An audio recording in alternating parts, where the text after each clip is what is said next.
Evening, everyone, and welcome to the October 14th Garden Grove City Council. Madam Clerk, can we have roll, please? Councilmember Brightingham. Here. Councilmember Nguyen. Here. Councilmember Tran. Here. Councilmember Muñetón. Here. Councilmember Aristegui. Here. Mayor Pro Tem Dovin. Present. And Mayor Klopfenstein. Here. We will start with our Pledge of Allegiance and invocation. Our invocation will be led by our Assistant City Manager, Matt West. And if I could have Councilwoman Yesenia Munutan lead us in the Pledge of Allegiance, please.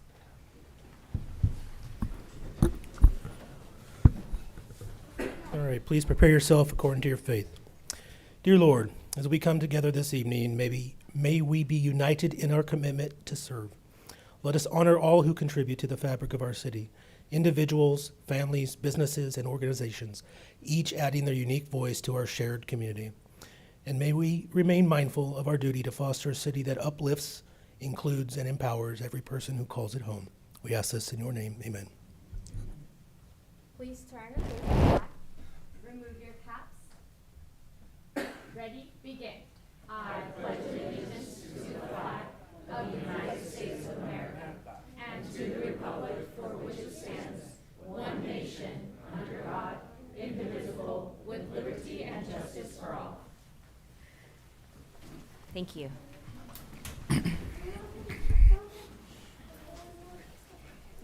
All right, at this time, we're going to move a little out of order. I'm going to pull items 6 and 7 from the consent calendar. Can I have a motion and a second, please? Motion. Second. All right, motion and a second. Call for the vote, please. Oh, voting. Have a Technical? I have nothing on my screen. Okay, we can do a roll roll call call. vote. That'd be great. Thank you. Councilmember Brightingham. Yes. Councilmember Nguyen. Yes. Councilmember Tran. Yes. Mayor Pro Tem Dovin. Yes. Councilmember Muñetón. Yes. Councilmember Aristegui. Yes. And Mayor Klopfenstein. Yes. Motion received, 7 yes votes. All right, so that will take us to 7, which is adoption of a proclamation recognizing Red Ribbon Week from October 23rd to October 31st. And our Assistant City Manager, Sean Park, will read the Red Ribbon Week proclamation. Thank you. Would the Elks representative, Therese Cayazo, DAP chairperson, please come forward?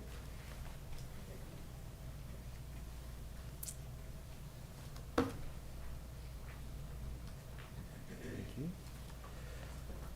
Whereas alcohol and drug abuse affects individuals, families, and communities across the nation, and whereas it is imperative that visible, unified efforts by community members be launched to prevent drug abuse, and whereas National Red Ribbon Week offers citizens the opportunity to demonstrate their commitment to drug-free lifestyles, whereas National Red Ribbon Week will be celebrated in communities across the nation on October 23rd through 31st of 2025, and whereas the theme for 2025 is Life is a Puzzle, Solve It Drug-Free, and underscores the Elks' ongoing dedication to fostering healthy, drug-free lifestyles among youth.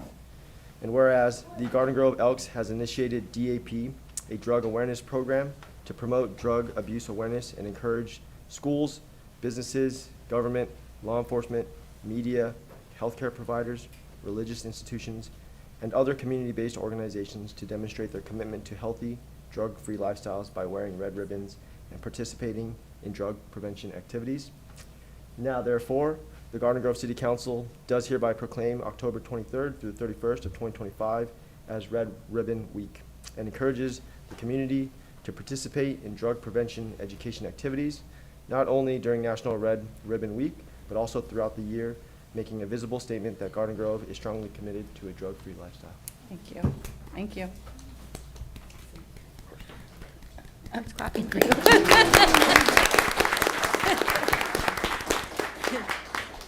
If I may, Yes, Mayor please. Klopfenstein and City Council members, introduce Elroy, our mascot for Drug Awareness Program. He encourages, and kids love him, and encourages to live a drug-free lifestyle. So he's representing our Drug Awareness Program. And then a lot of people don't really know what Red Ribbon Week is and where it originated. So if I may have 2 minutes of your time to read. Okay. The origin of National Red Ribbon Week is October 23rd through October 31st. Enrique Kiki Camarena was born in Mexicali, Baja California, July 26, 1947. In 1956, he and his family moved to nearby Calexico, California. In 1970, Camarena joined the Calexico PD, where he was later assigned to El Centro, where he worked as a narcotics investigator for Imperial County. In 1974, Enrique became a special agent with the DEA. Camarena wanted to make an impact on his country, but his family was very worried. Even his mother had tried to talk him out of becoming a special agent, but Kiki refused, saying, "Even if I'm only one person, I can make a difference." During the early 1980s, Enrique was assigned to Mexico, where he was on the trail of a Mexican marijuana and cocaine drug traffickers. In 1985, during Enrique's time in Mexico, Enrique came dangerously close to exposing top leaders of a multi-billion-dollar drug pipeline in this country. And $85 billion is a lot, even, I mean, just what it is even today. But nonetheless, because of this, he was scheduled to be moved to another assignment in 1985. However, in 1985, on February 7th at 2 p.m., in broad daylight, Kiki was kidnapped by 5 men as he left the American consulate in Guadalajara, Mexico, en route to have lunch with his wife. The kidnappers drove him to a residence in the western section of Guadalajara, where Kiki was interrogated and tortured for more than 30 hours before the kidnappers brutally killed Enrique Kiki Camarena. Later that same day, a Mexican pilot named Alfredo Zavala Avila, who flew missions with Camarena and was a DEA asset, was also abducted. Sadly, this would be the last time anyone but his kidnappers would see both of them alive. Special Agent Enrique Camarena, along with his pilot Alfredo, were found wrapped in plastic outside a rural area outside of the small town of Lanangustero a month later on March 5th, 1985. Wow. However sad and tragic that is, something good did come out of it. Enrique Camarena's legacy lives on. He left behind his wife, Geneva Mika Camarena, and their 3 sons. Camarena sacrificed his life in the fight against drugs, and members of his community wanted to do something to remember and honor Kiki, and that's by wearing a satin red ribbon. This is where Red Ribbon Week was born. Red Ribbon Week started in Camarena's hometown of Calexico, but soon gained momentum across California. The Elks organization, through the Drug Awareness Program, is the largest volunteer drug awareness program in the United States, continually striving to work within our community of Garden Grove to promote drug awareness. We are immensely proud of our dedicated army of volunteers who freely give their time and talents to this most noble cause. The Elks are committed to eliminating the use and abuse of illegal drugs by all members of society, and believe that to ensure a bright future for our community and our country is essential to our children to be educated and represent what we can be, a drug-free environment. Today, the 8-day celebration in its annual catalyst to show intolerance for drugs in our schools, workplaces, and communities. Each year, more than 80 million people, young people, adults, show their commitment to a healthy, drug-free lifestyle by wearing and displaying this red ribbon. Garden Grove Elks Lodge respectfully thanks Mayor Stephanie Klopfenstein and the Garden Grove City Council for presenting and officially proclaiming the City of Garden Grove recognized for National Ribbon Week, October 23rd through the 31st, 2025. Thank you. Sorry, I get emotional. I have a proclamation for you. Okay.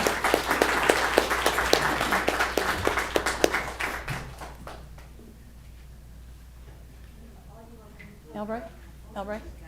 Hey, you guys?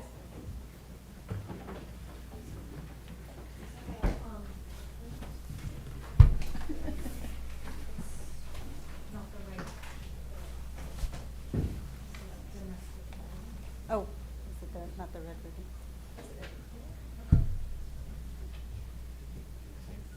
I'll call it today.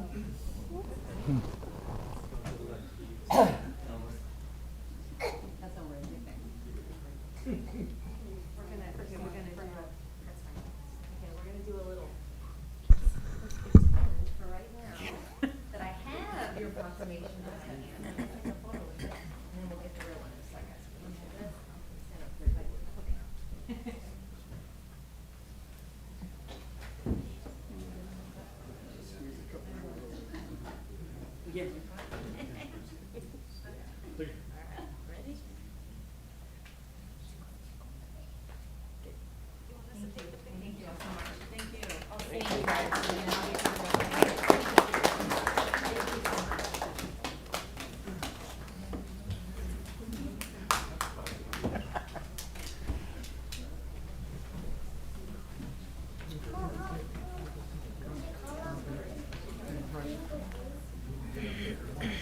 know, right?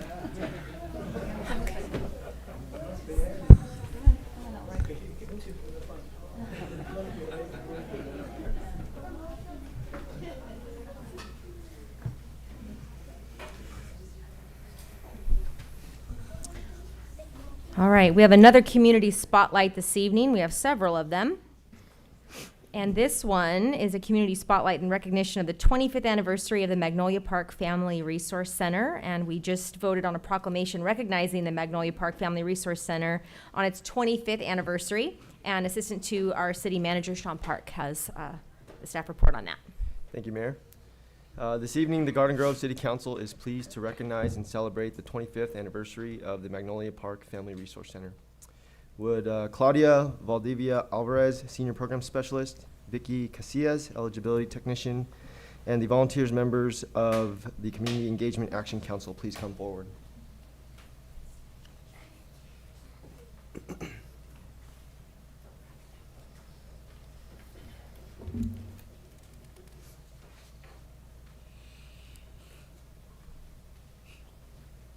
The Magnolia Park FRC was established in 2000 through a unique partnership between the City of Garden Grove, the County of Orange Social Services Agency, and the Families and Communities Together, or FACT.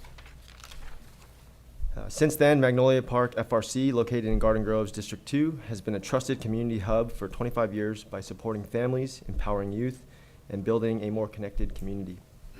What once started as a proactive neighborhood collaborative has grown into the Magnolia Park FRC, which now serves tens of thousands of residents and offers invaluable resources in English, Spanish, and Vietnamese, reflecting the diversity and compassion that shape Garden Grove. Over the past 25 years, the Magnolia Park FRC has also provided essential services such as counseling, crisis intervention, health and wellness services, parenting education, and youth leadership programs, and more. Magnolia Park FRC's lasting impact would not be possible without the dedication of its staff, volunteers, and community partners who work together to ensure that every family has the opportunity to thrive. Through collaboration, compassion, and commitment, the Magnolia Park FRC continues to fulfill its mission of building healthy communities, one family at a time.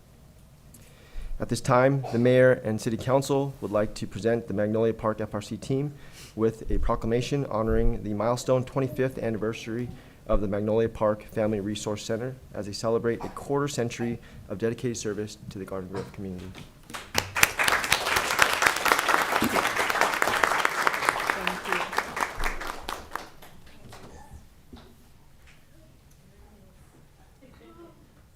All of you come over.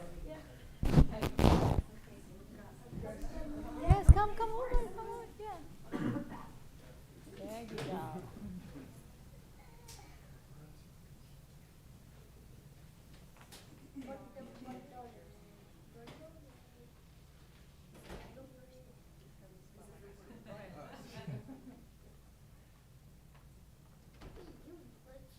Wow.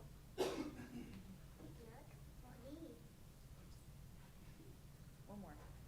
Oh, it's the principal. All right, thank you.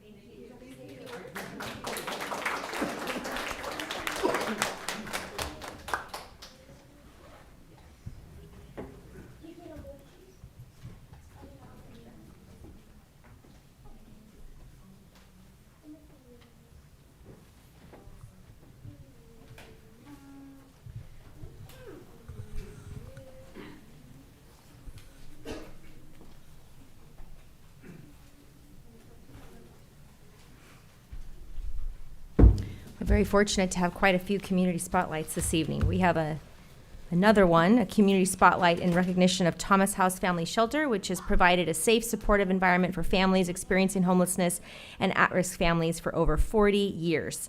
An assistant to our city manager, Sean Park, will read that community spotlight. Thank you, Mayor. The Garden Grove City Council would like to recognize and celebrate 40 years of Thomas House Family Shelter and its service to families across Orange County. Would Sequoia Green Long, CEO of Thomas House, please come forward? Since its founding in 1986, Thomas House Family Shelter has provided far more than a place to stay for families with children experiencing homelessness. It's become a place to heal, to grow, and to start over. Located in Garden Grove's District 6, Thomas House Family Shelter is a trusted organization that continues to transform lives every day and serves as a beacon of hope for many.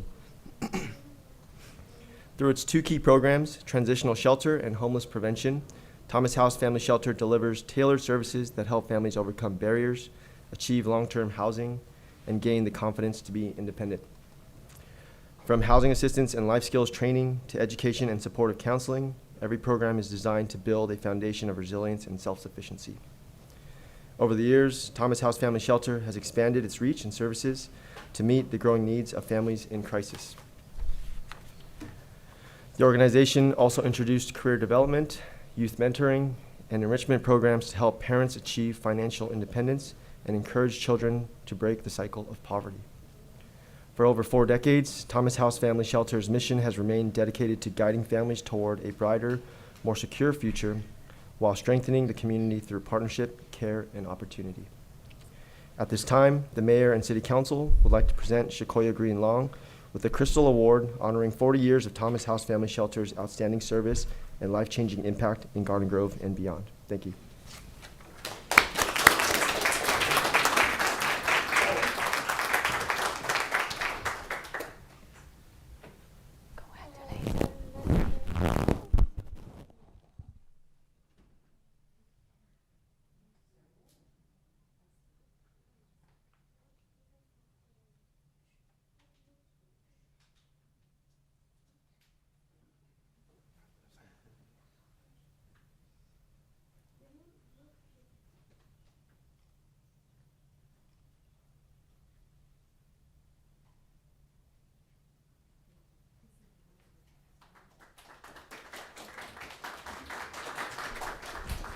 Thank you, Mayor Koppenstein, and to the city council members for your continuous support of Garden Grove. Thomas House, that has been in Garden Grove for 40 years, truly started out of humble beginnings, as you all know. And we're just truly grateful to continue to be able to support the unfortunate growing need of unhoused families to become independent and self-sufficient. It's truly our goal and our mission to see every family housed. So thank you so much. Thank you. Thank you.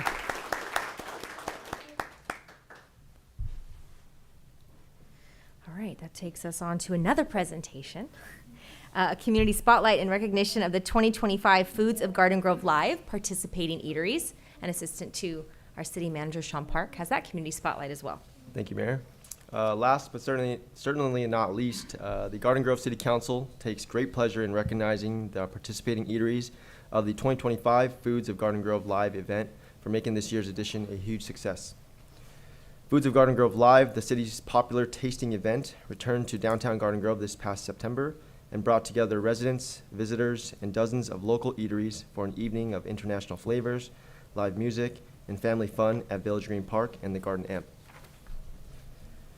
This year, the event showcased Garden Grove's rich culinary diversity and community spirit with glowing attractions in the Glow Zone, interactive art in the dark installations, and a concert headlined by No Duh at the Garden Amp. Foods of Garden Grove Live is a part of the city's Foods of Garden Grove initiative, which highlights more than 150 select international food and drink establishments. The initiative supports small businesses and offers a virtual food tour of Garden Grove's vibrant dining scene, including Little Saigon, O.C. Koreatown, Latin Eateries, and Michelin Guide honorees. At this time, the Mayor and City Council would like to recognize the following participating eateries and partners for their support of this year's event. Would the representatives from each of the participating eateries who are in attendance please come forward to receive your certificate, take your photo, and remain up front for a group photo at the end. Those joining us this evening include Azteca Restaurant and Lounge,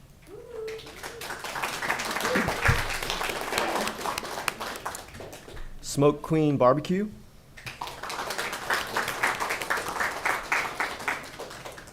Phuc Long Coffee and Tea,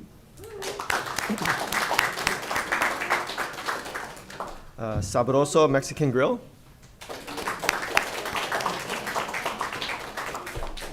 Mornings Coffee Garden Grove, Shawarma House, Amaranth Farmhouse, Tommy's Fast and Fresh Burger,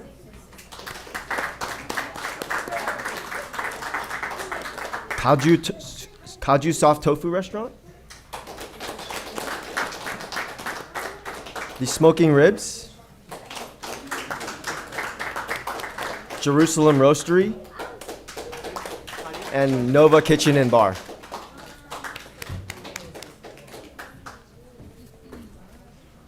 While everyone comes up, I believe we also have in attendance Los Sanchez Restaurant.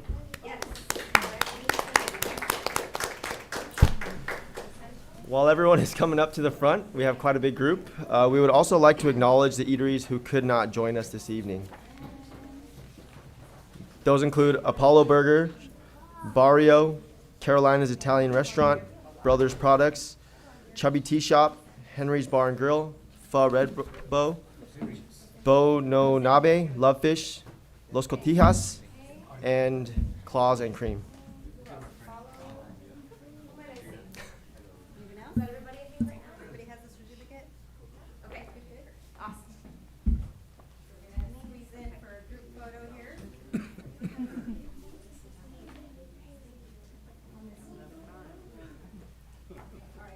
Come in tight. Oh, wait, we gotta get another row going in here.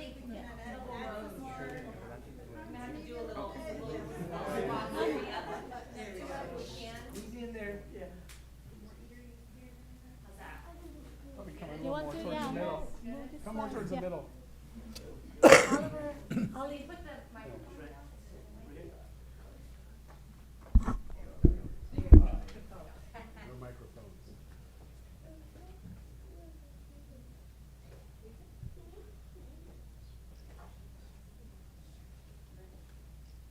Can everyone look here, please?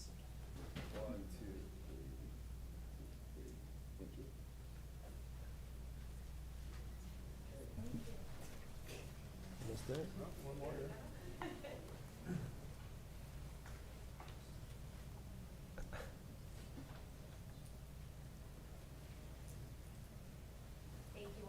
All righty. The food was awesome. Thank you. Yeah. On behalf of the city, thank you all for making Foods of Garden Grove Live a memorable evening, bringing our community together and showcasing the diverse flavors of our city.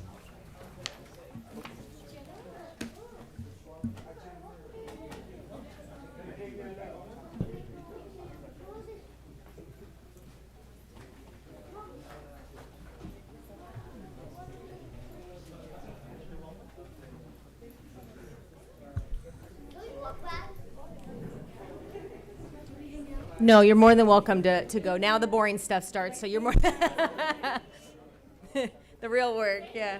Thank you all so much. It's amazing to see so many of our local restaurants here. It's great.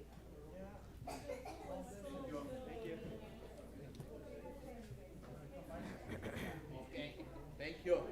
Thank you, sir.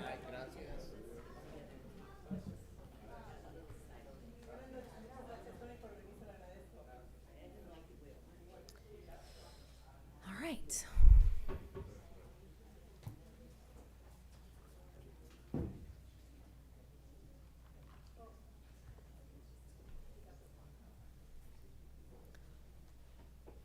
Well, that was fun. And now we head into oral communication. I have one pink card this evening. Kyle Mason.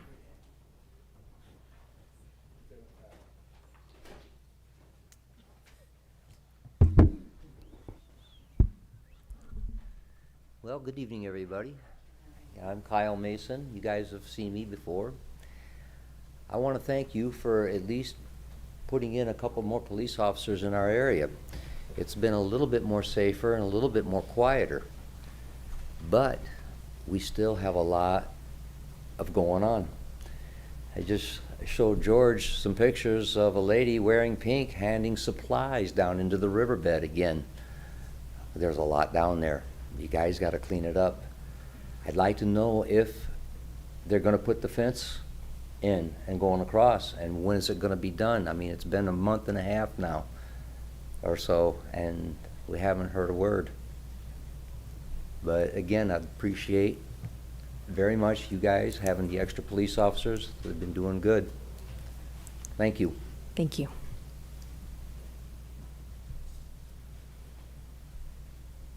All right, we have 2 items under written communication this evening. Item number 4.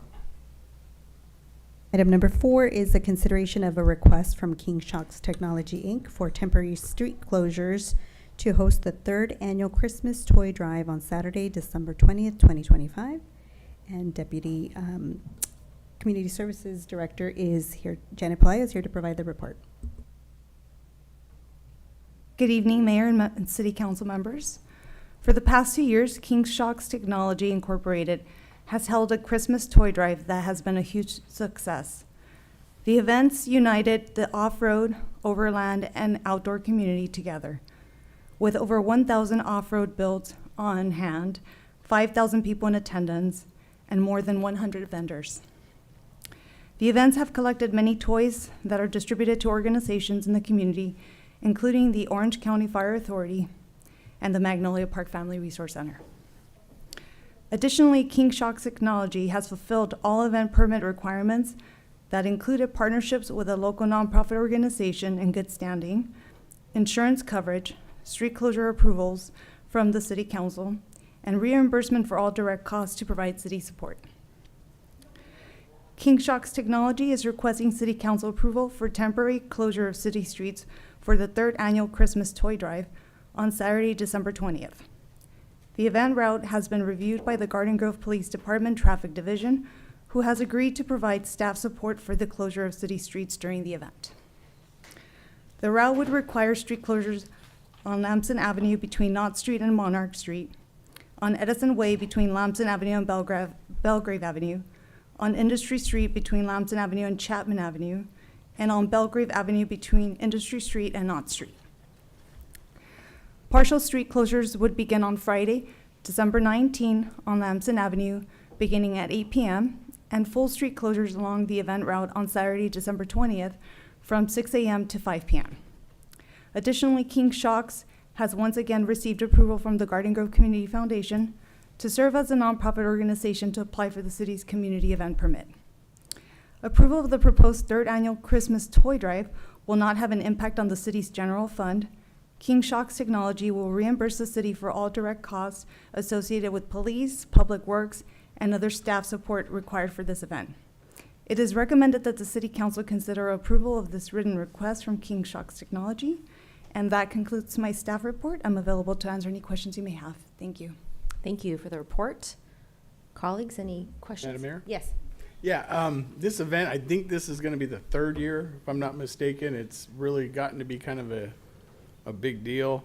It brings all the gearheads in the city together, basically, and they all donate a lot of toys for the needy children for Christmas. So it's really kind of a big deal. The lane closures are kind of insignificant. They're minor streets on the industrial areas, so they're really not.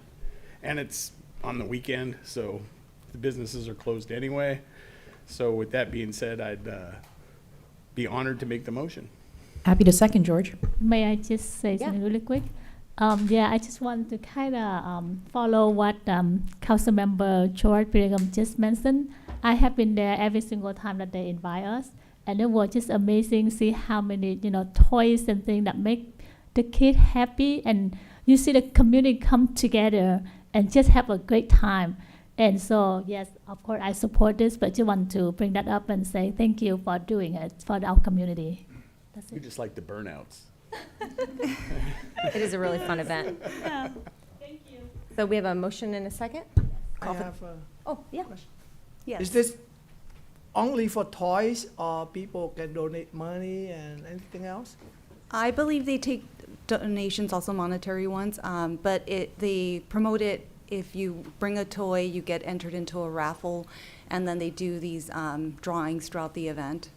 And it really brings people from all over, not just here in Orange County. I know that people have traveled from as far as Nevada, and just to come and be part of the off-road community, so it's a great event. Thank you. King Shocks is a very popular, big company in automotive aftermarket parts kind of thing, and you'll see King Shocks on, or King parts on cars in Australia, Japan, you name it. If there's a car, there's probably a car with a King Shocks on it or something. Very true. We're fortunate to have them in Garden Grove. All right, motion and a second. Call for the vote, please.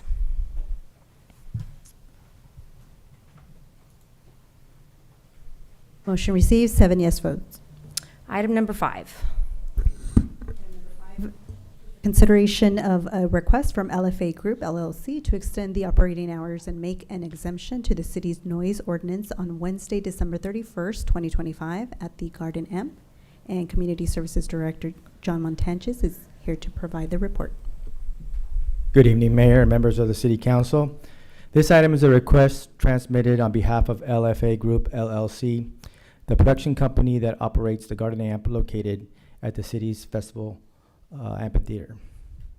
LFA is requesting approval to extend operating hours and to grant an exemption to the city's noise ordinance, specifically Municipal Code Section 8.47.040, to allow for higher noise levels from 10 p.m. to 12:15 a.m. on Wednesday, December 31st, 2025, and that's New Year's Eve.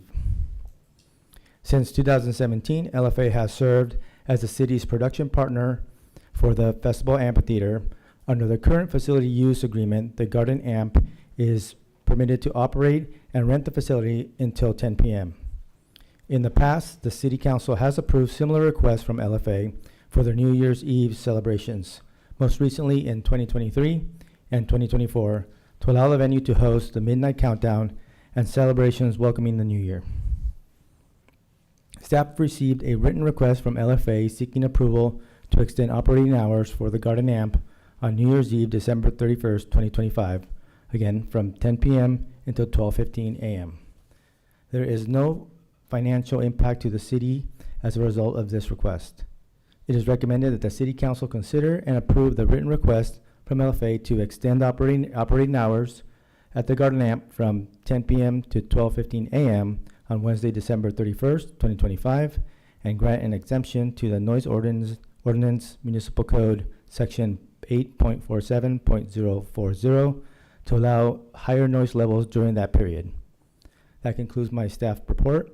I'm happy to answer any questions. We also have a member from LFA to answer any questions as well. Thank you. Colleagues?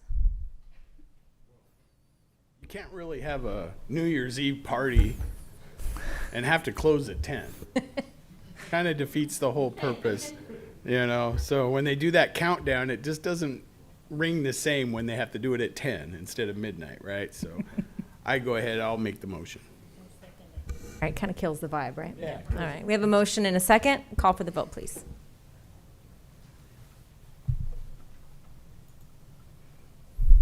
Motion receives, 7 yes votes. That'd be great.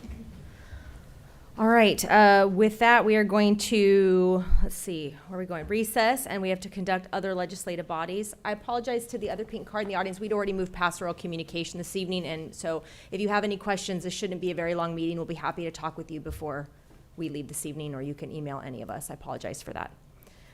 Okay, on to successor agency. Roll call, please. Member Bredigam? Yes. Here. Member Nguyen? Yeah. Member Tran? Yeah. Member Dovin? Present. Member Adestegui? Here. Vice Chair Muñetón? Here. And Chair Klopfenstein. Here. All right, we've conducted oral communication with other bodies. Under the consent calendar, I have one item, receive and file the minutes from September 9th and the 23rd. Okay, I have a motion and a second. Call for the vote, please. Motion receives, 7 yes votes. All right, any matters from successor members? All right, seeing none, we will adjourn and head back to City Council. That takes us on to the consent calendar. We've already acted on items 6 and 7, so I need a motion and a second for the balance, unless somebody would like to pull an item. Balance. All right, I have a motion and a second. Call for the vote, please. Motion receives, 7 yes votes. All right, that takes us on to ordinances. Our last item for this evening, item 22. Item 22 is the second reading and adoption of ordinance number 2970.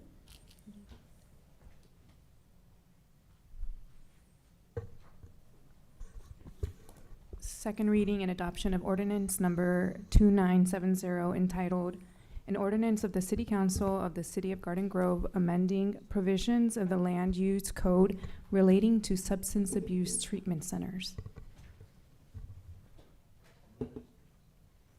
A motion, do I have a second? Second. We have a couple seconds. Call for the vote, please. Motion receives, 7 yes votes. All right, that takes us on to matters. We'll start in District 6. Hello, everyone. Thank you to everyone who congratulated me for the release of Taylor Swift's 12th album, The Life of a Showgirl. I appreciate all of your well wishes. It has been an amazing week. Thank you. I also want to make sure I congratulate and thank the folks that showed up today from our District 6 restaurants that represented us at Foods of Garden Grove Live. We had the wonderful Munoz family from Sabroso and the folks from Los Sanchez. Not here today were the folks from Love Fish Poke, but we love their poke bowls, and I hope that you guys will continue to support all the wonderful businesses in District 6 and across our city as a whole. We had a very, very active couple of weeks. I had the wonderful privilege and honor of attending the League of California Cities conference with our mayor, Stephanie, and with Cindy, and our wonderful team, Matt and Sean. Omar was there too. He was great.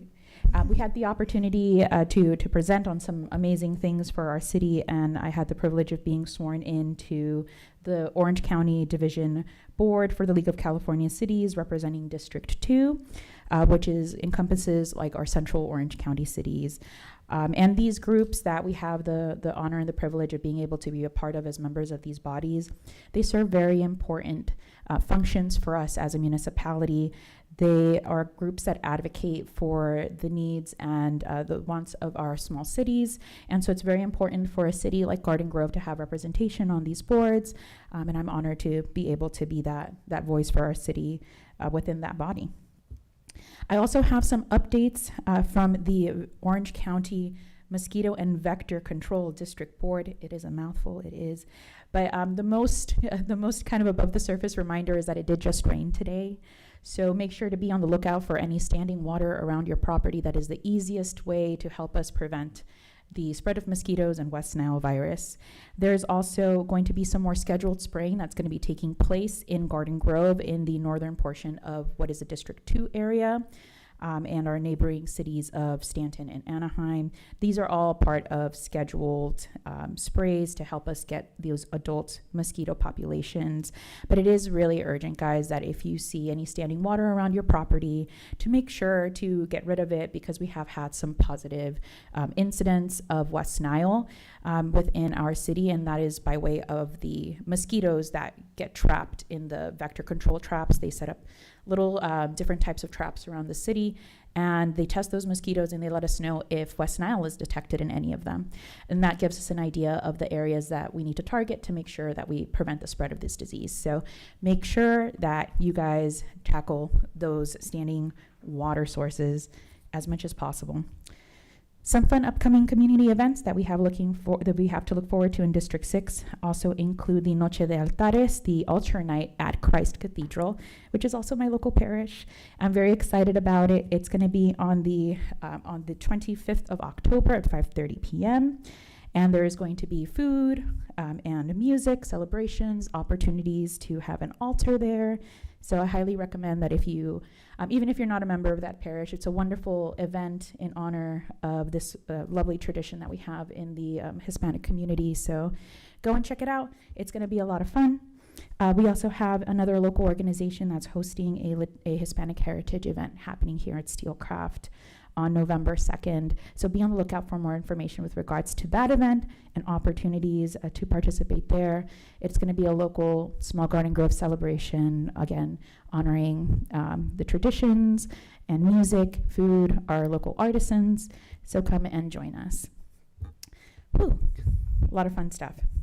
I did also want to take the opportunity to take note of something that's come to my attention, because folks will come and ask me things that they see on social media, and I don't always have answers for them. I never want to answer for any of my other colleagues, but I do want to make sure that given the opportunity, we try to dispel disinformation as much as possible. And I do think that it's important that we address a topic that has come to my attention recently.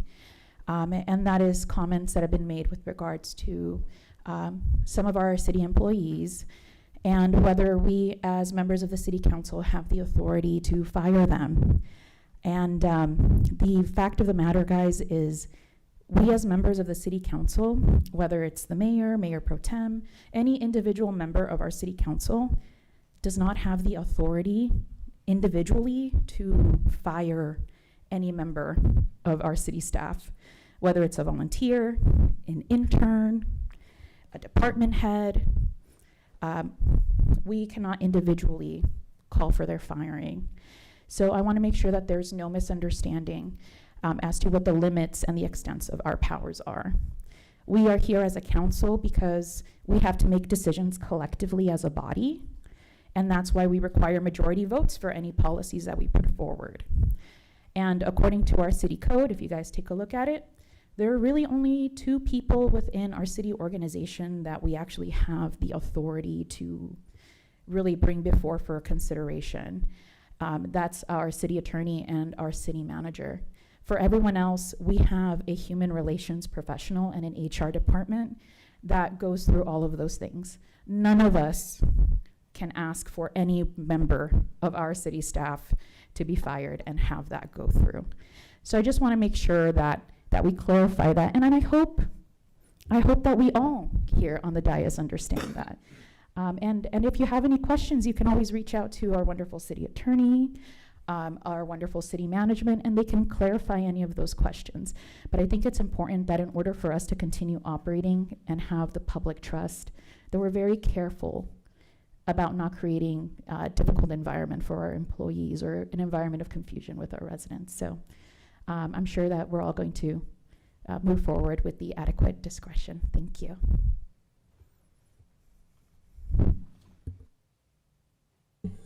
Good evening, everyone. I hope you have all had a great start to October. And I want to give a shout out to our council for wearing green in honor of breast awareness, cancer breast awareness. I have had a great, so I've had a few events that I've attended to. I had a great time at Foods of Garden Grove Live, the event that took place at Village Green Park a few weeks ago.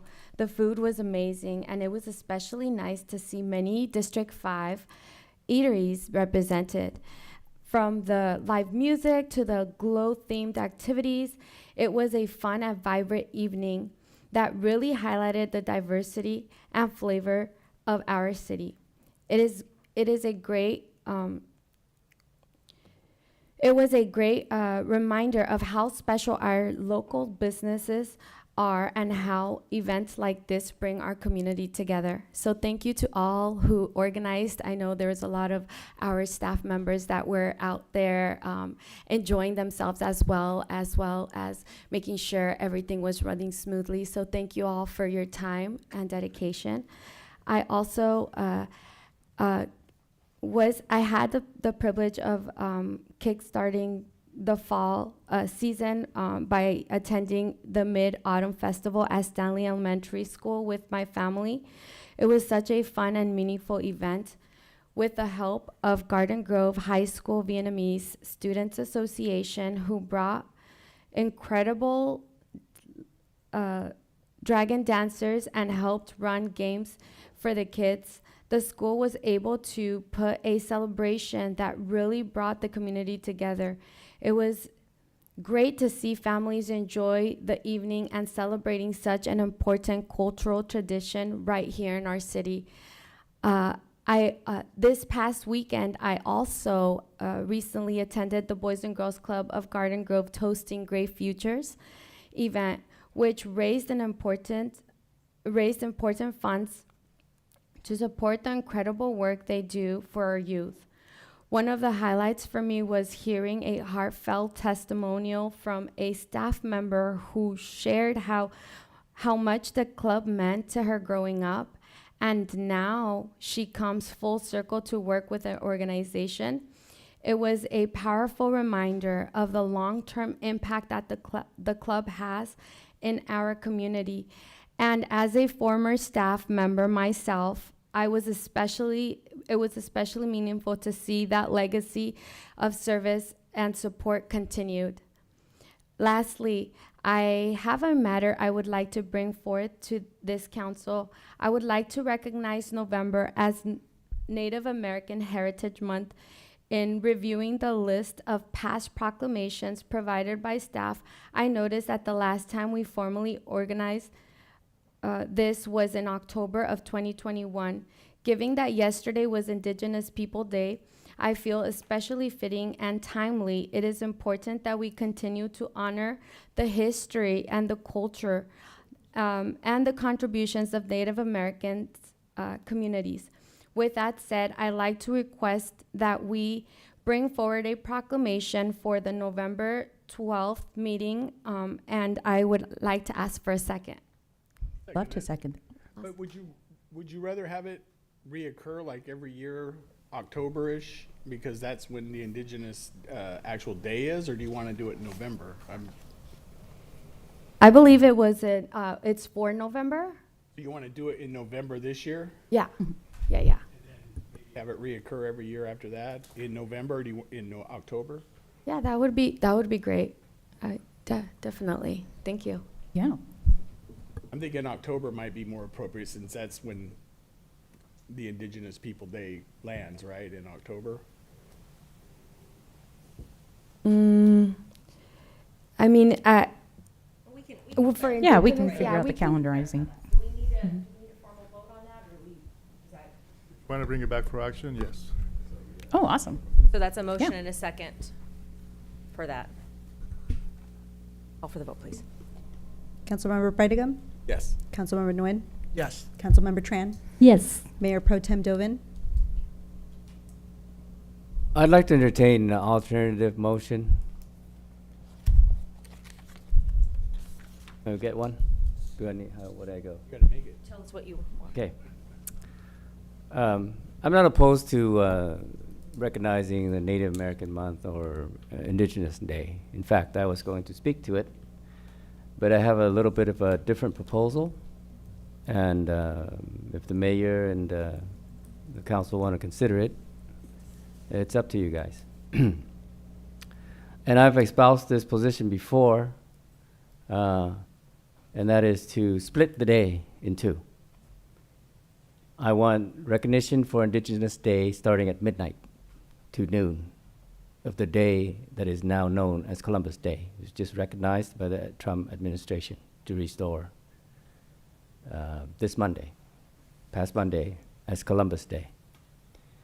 I think we all need to celebrate our common heritage. We are all Indigenous in one way or another. I'm a newcomer. I missed having somebody on the dais mention my name, try to remind me that I am of refugee and immigrant background. I'm a newcomer. And someday we will be the Indigenous people, and there will be new peoples coming onto our lands, and I surely hope that the new people will treat us better than we had treated the Indigenous people. So with all seriousness, I'd like to entertain a motion for a proclamation recognizing the day that's now has come to be known as Columbus Day. We split the day in half. At midnight, we start celebrating Indigenous Day. And to noon,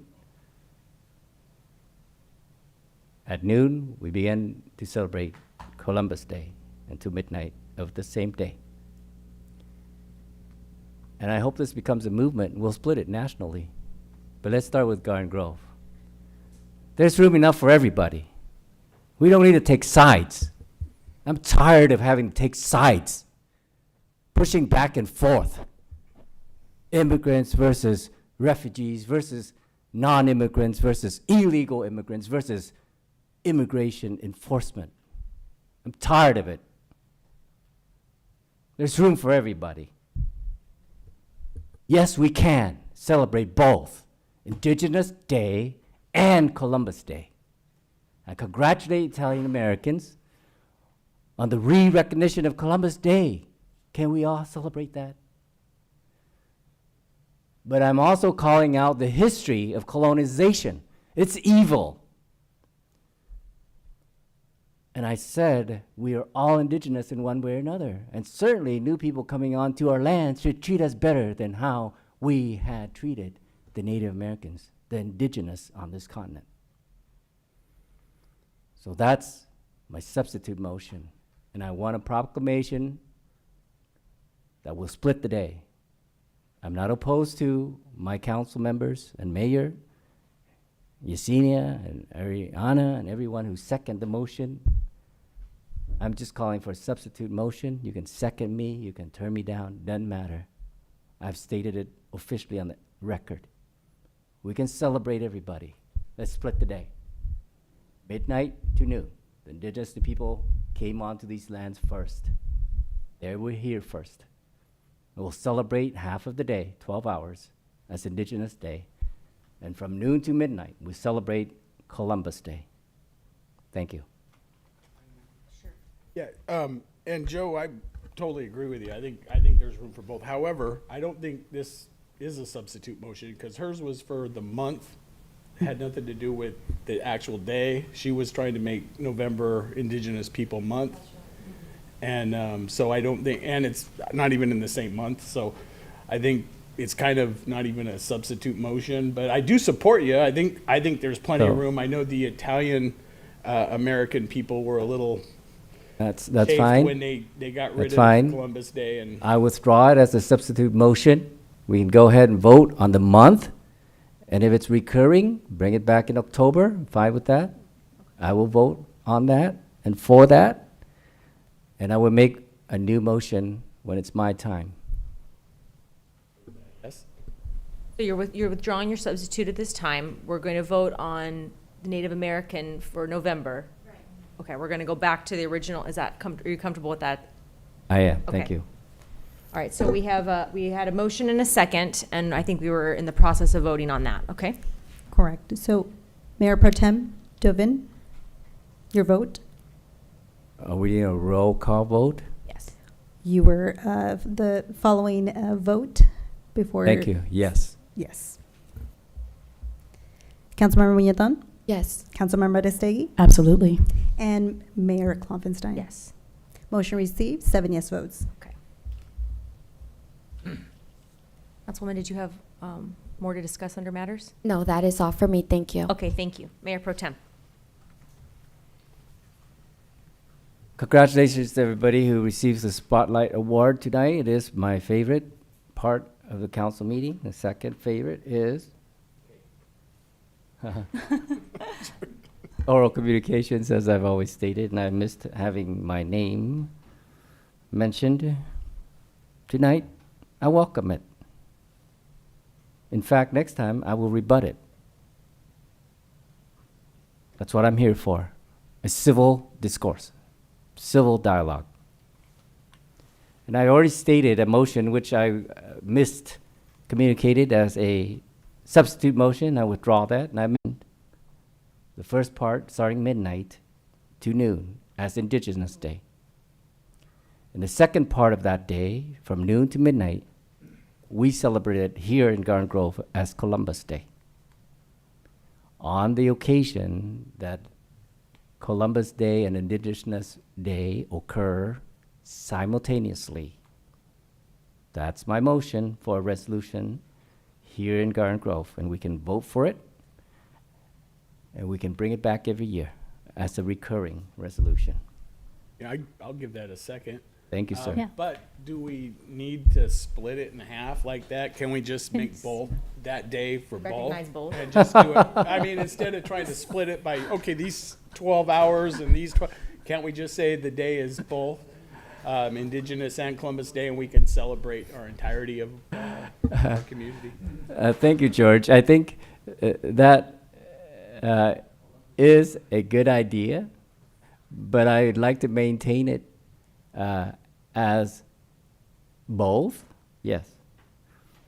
No problem with that. So that's, But that'd be my, well, hold that'd on, be my hold on, suggestion. hold on. And I agree, and thank you for your second. I'm just saying that in the resolution itself, right, we can mention that we celebrate the day for both Indigenous and Columbus Day, and if people want to split the day, they can, if they want to, because they want to have full dedication to one part of the celebration or the other. It's just a suggestion. But I agree, we can just celebrate both days if council think that that's appropriate. I do. So, yeah, let's do it. May I have just a point of order with our city attorney? Have we ever placed any of these dates specifically? I know we do a lot of resolutions or proclamations for a month long, but have we ever done something like this for a specific federal holiday or national holiday or whatever you want to call it? Have we done this a day before? We have not, but we haven't had a federal holiday that different states celebrate differently. In some states, it is called Columbus. In other states, it's called Indigenous. Mhm. In California, I think we changed it from Columbus to Indigenous. Okay. Okay, just curious. I think it's good. It includes everything. So with that, we have a motion and a second. Is that correct? Yes. Okay. Let's call for the vote. Councilmember Brightcom? Yes. Councilmember Nguyen? Yes. Councilmember Tran? Yes. Mayor Pro Tem Dovin? Yes. Councilmember Muñetón? No. Councilmember Aristegui? Hard no. And Mayor Klopfenstein. Motion carries with 5 yes votes, with Councilmember Muñetón and Councilmember Aristegui voting no. Okay? Mayor? Yeah. If I may continue. Sure. Thank you for the motion, and thank you for the yes votes. And thank you for the no votes. Now you're on the record with a no vote, as I've been on the record with the absentee vote, and I will vote no as well, if that's my position. So I appreciate your candor. I appreciate your hard no. I want to congratulate the Palestinians and the Israelis on their ceasefire and peace deal that's been brokered. That calls for celebration. Whether it's a lasting peace or a very tenuous peace, it is peace. And now I hope the humanitarian assistance will flow into Gaza, and that war will not continue. Before I end, I just want to cite Matthew 5, verse 9. Blessed are the peacemakers, for they will be called children of God. Thank you. Good night. Councilman? So every time when it comes to my part, I'm always excited to share with everyone about all the events I attend.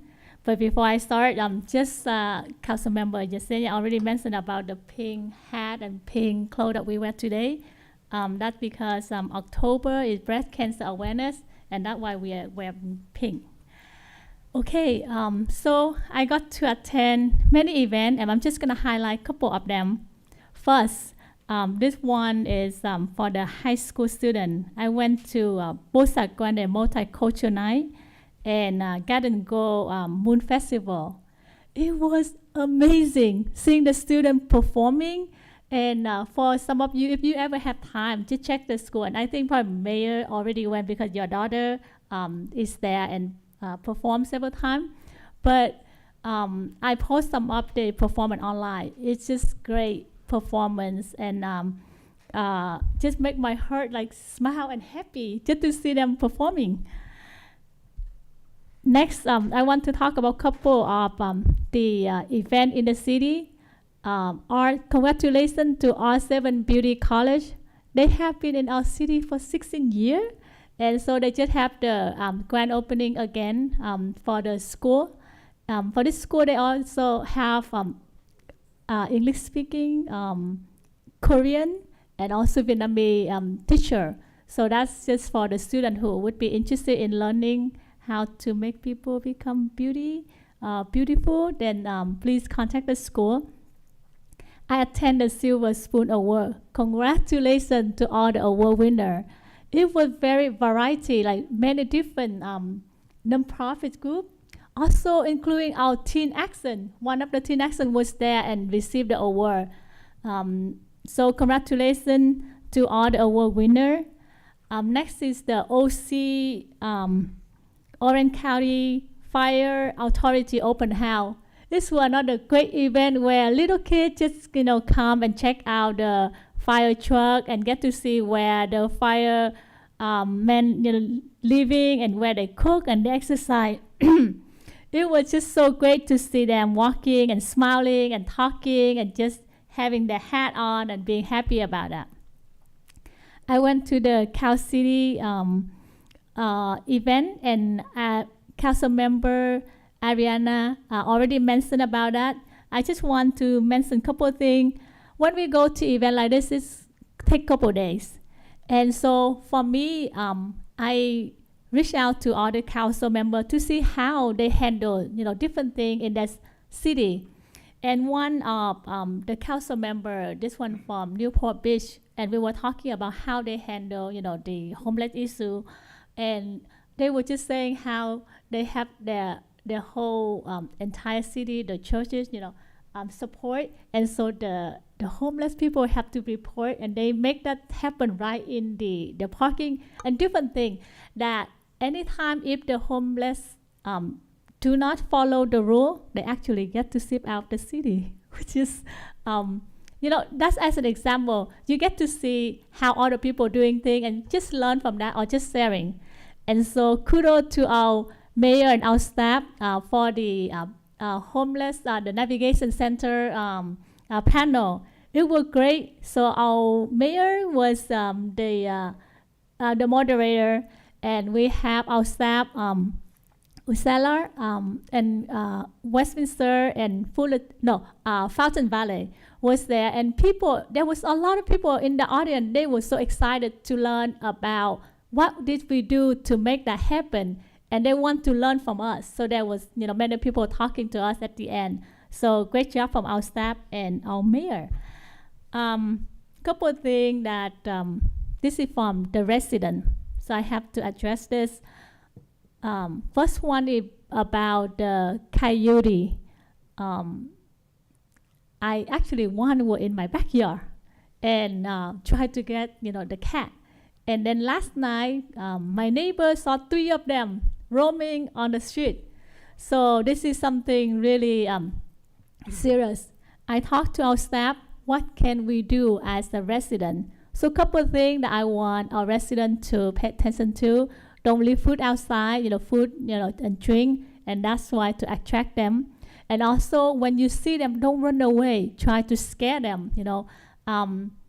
Our director Bill also mentioned that you could even get the horn, so that way when they get closer to you and you press the horn, just scare them. So that way, next time when they come closer to the human, they know that you shouldn't do that because you're gonna get all these scary things. So don't run away, but try to scare them.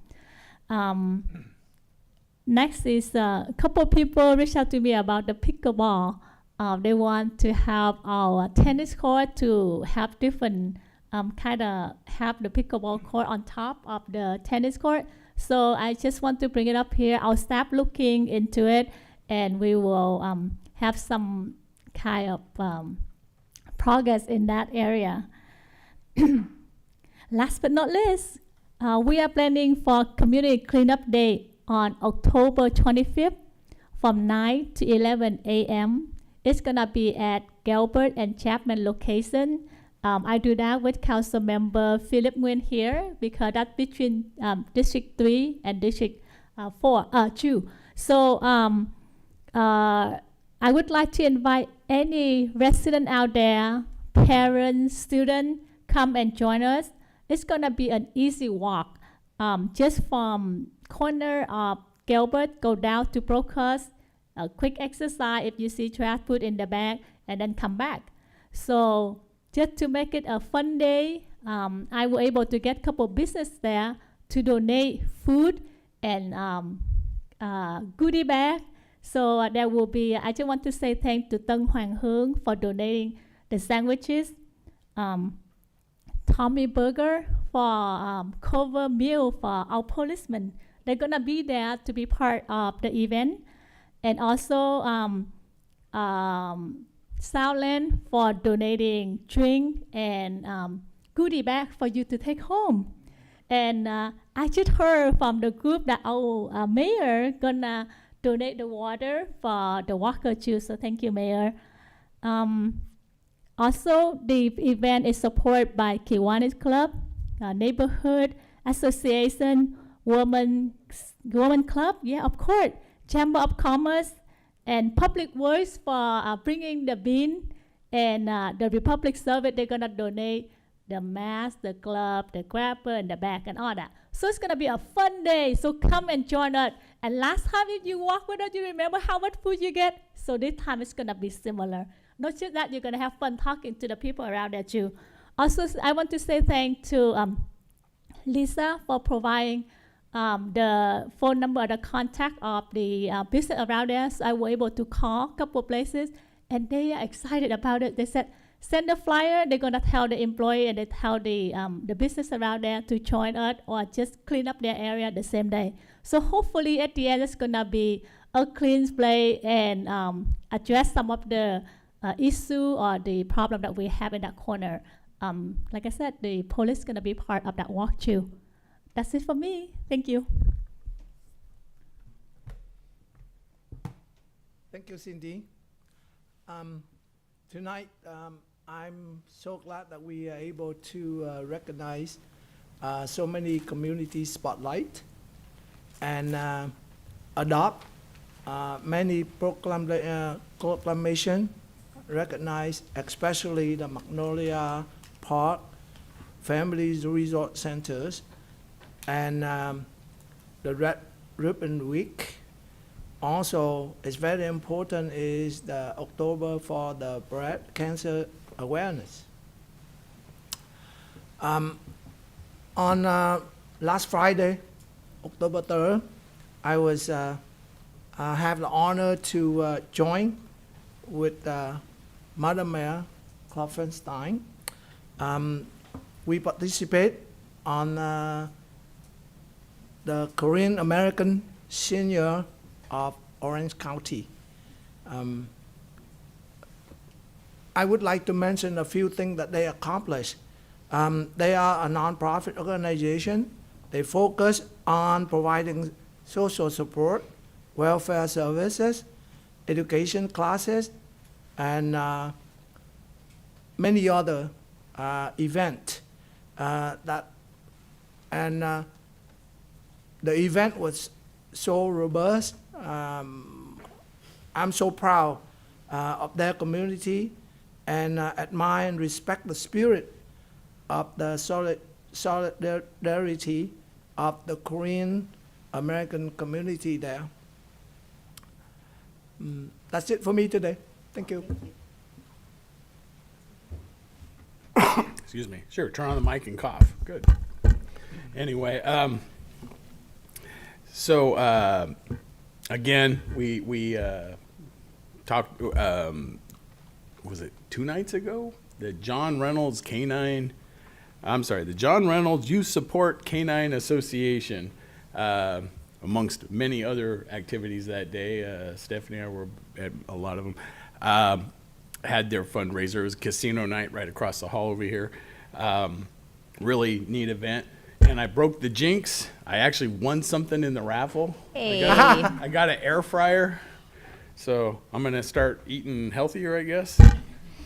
But anyway, after the event, I got a couple texts and some posts and whatnot, and people like, oh, darn, I really wanted to go, and, you know, I forgot all about it, and this kind of thing. So if you are inclined and you would like to support a very great organization, and they handle all the canine, you've probably seen the ones at the school, the little labs that they take around, and they're the youth support canine. You can go to online at the John Reynolds Youth Support Canine. Just Google it, pull up, and there's a donate button. And if you weren't able to, attend the fundraiser, well, you can still donate to the cause, and I'm sure they'd be really grateful and it's a really great program. Driving. Well, actually, I took my daughter's car to the shop the other day, and I walked home after I dropped it off. And walking down Valley View, just so much trash has blown in along the street. So if I could get staff to kind of look at that, because it's in bad shape. It's a lot of garbage and whatnot had blown in there along Valley View between Chapman and Lamson, and also Caltrans along the freeways. When you're driving, you're going to see a lot, and I know Caltrans is responsible to that. So if we can reach out and give them a little heads up that they need to show some love out there with the trash. Talked about the coyotes. Really important. Coyotes are natural to the area. They were here before humans, and they're going to be here long after we're gone. They're a lot of people, because we get urbanized, they fear coyotes, and realistically, coyotes aren't anything to fear, more than a skunk or a raccoon or any other wild animal. Coyotes aren't wolves. They're not mountain lions. They're not bears. Okay, they're coyotes. 99.999% of the time, you clap your hands, stomp your foot, and they're going to run away. But that's not zero. We do occasionally get a coyote who gets aggressive. When that happens, you need to make sure you report that, and you can report it on the city app. You can call city, and they're going to document it. We do have a contract with a trapper, and they will make the notifications and get the trapper out there. You don't want to use them willy-nilly, because quite frankly, for every coyote that you remove, they're very territorial. So for every coyote that you take, 2 will take their place in that same territory. So you're actually compounding the problem when you remove a coyote. But if it's a problem coyote that's aggressive, you need to get rid of it. And if 2 non-aggressive coyotes come in, great. That's a win. Okay. But there is kind of an irrational fear that a lot of people have with coyotes because they look scary. But the reality is, the Orange County has tracked coyote attacks for over 80 years now, and it's almost negligible. I mean, it almost never, it has happened. It's not zero. That's why I say if you get that, but there's probably in 80 years been less than 10. So it's a very, very rare thing for a coyote to attack a human. They will take a small animal and that kind of stuff, and that's why you got to take the precautions that Cindy talked about, Councilwoman Tran talked about. So anyway, talking about coyotes, and lastly, we were at the chili cook-off, and I was talking to some of the OCFA firefighters right there on Valley View. And the little remote control that they have that stops the light for the fire engine to take off for the emergencies. So Huntington Beach did a contract where they went all the way up Bolsa Chica, and they're going all the way up Valley View, all the way to Lincoln. And they're timing the lights, the signal lights. It's a project that Huntington Beach is the front on. And when they got to in front of the fire station, they did some changes to the electrical cabinet, and they took the little controller, and so they still have the remote, but it doesn't work anymore. So the fire trucks will go, they got an emergency, and they've got to wait sometimes 5 minutes for traffic to go by. They can't get out there on the street. They can't stop the light like they used to be able to. They used to be able to make it red or turn it so the traffic would stop. So, that's again, they've got their sirens on and that kind of stuff, so most times people stop, but it's a lot safer for everyone, and it's a lot faster for the fire department to respond, you know, especially if it's your mother or father or sister or brother that had a heart attack and you're wanting the fire department to get there quick. Those minutes count. So I'd like to see, you know, either staff reach out to Huntington Beach to replace that in the electrical cabinet there in front of the fire station, or get a new one, or whatever it needs to happen, but let's make that a priority. And that's all I got. Thank you. Well, I apologize if I'm going to sound redundant. You guys talked about everything already, but I just wanted to, I think, make mention this past Saturday. It was extremely eventful, but I think how blessed are we to have a community where there's so many people, so many events, so many opportunities to give back, to be of service, to volunteer, to want to host these events in our community, and then for us to be able to attend and enjoy within our community. It's wonderful. From the OCFA open house to a chili cook-off in West Garden Grove, to celebrating the Boys and Girls Club at Toasting Great Futures, and then the John Reynolds Youth Canine Foundation gala at the end of the evening. It was wonderful. And then Sunday, our chamber hosted the Silver Spoons. So very busy weekend in Garden Grove, wonderful opportunities to get involved in the community. So I'm grateful to everyone for that. I also wanted to mention the Cal Cities Conference. Congratulations, Ariana, on your position. I know you'll serve the city well. And we did. We had a fantastic panel. I was very fortunate to get to moderate that. Our Assistant City Manager and Economic Development Director, Ursula Luna Reynosa, was on that panel, as well as the city managers from Westminster and Fountain Valley, to be able to talk about the Central Cities Navigation Center, sort of our approach and our strategic plan for homelessness, and to share how we came together with shared visions and goals and collaborated to create something like that navigation center. It was a proud moment and wonderful to be able to highlight the good work. So thank you to staff for the presentation that was put together for that. It was well received, and it's wonderful to be able to share what we're doing here locally with cities in a space where there's people from all over the state, not just Orange County there. And so they were very interested. We had a packed house and lots of questions after. So I think it resonated with the people in that meeting. So thank you so much for that. And with that, I will turn it to Assistant City Manager Matt West. Thank you, Madam Mayor. No report tonight. All right. City Attorney, anything? Nothing from me either. All right. With that, we stand adjourned. Thanks for wearing pink, everyone.